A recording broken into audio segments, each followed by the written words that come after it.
এই লোকটি এখানে মুরগি বিক্রি করতেছিল। আরে ভাই, এটা তো ওজনে ছোট মনে হচ্ছে, আমার একটু বড় মুরগি লাগবে। আচ্ছা বড় লাগবে, ঠিক আছে দিচ্ছি। এই বলে লোকটি ফ্রিজ খোলে বড় মুরগি নেওয়ার জন্য। আরে এখানে তো আর মুরগি নেই, শুধু এই একটাই আছে। এখন আমি কি করি, বড় মুরগি কিভাবে দেই? আচ্ছা আইডিয়া, আমি এই মুরগিটাকে ওজন বেশি করে দেবো। এই বলে লোকটি ফ্রিজে থাকা বরফগুলো মুরগির ভিতরে ঢোকাতে থাকে লোকটাকে বোকা বানানোর জন্য। এরপর সে দায়িত্ব ওজন দেয়, ভাই এই দেখুন এটা বড় মুরগি। আরে এটা তো মনে হচ্ছে সেই আগের মুরগি। এই শালা মনে হচ্ছে আমাকে বোকা বানানোর জন্য ধান্দা করেছে। ভাই এই দেখুন 3 কেজি বেশি আছে, এটা কি আপনাকে দেবো? আচ্ছা আমার তো মনে হচ্ছে এটা সেই আগের মুরগি। আরে কি বলেন, এটা নতুন মুরগি, দেখতেছেন না এর ওজনটা বেশি। আচ্ছা ঠিক আছে, তাহলে তুমি এক কাজ করো, এটা আমাকে দাও, আরো নতুন একটা আমাকে মুরগি দাও, আমি 2টা নেবো। হ্যাঁ কি বলেন, ঠিক আছে। আরে ফ্রিজে তো কিছুই নেই। দেখ শালা দেখ, তোর যতটা না বুদ্ধি তার থেকে বেশি আমার বয়স, তুই আমাকে বোকা বানাবি না। আজকে কপালটাই খারাপ। ভাই মুরগি আছে? হ্যাঁ হ্যাঁ মুরগি আছে, আপনাকে মুরগি দেবো। এই যে দেখুন এটা নিতে পারেন।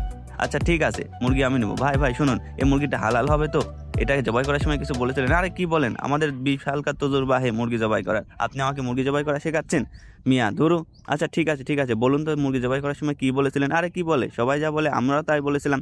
আচ্ছা বলুন তো কি বলেছিলেন জবাই করার সময়? আরে ভাই বলেছিলাম ইন্না লিল্লাহ, তাই বলে জবাই করে দিয়েছিলাম। ধুর শালা, তোর কাছ থেকে মুরগি নেবো না, যা। আজকে আমার কপালটাই খারাপ। বন্ধুরা তোমরা লাইক করে দাও, কেউ তো আমার কাছ থেকে মুরগি নিল না।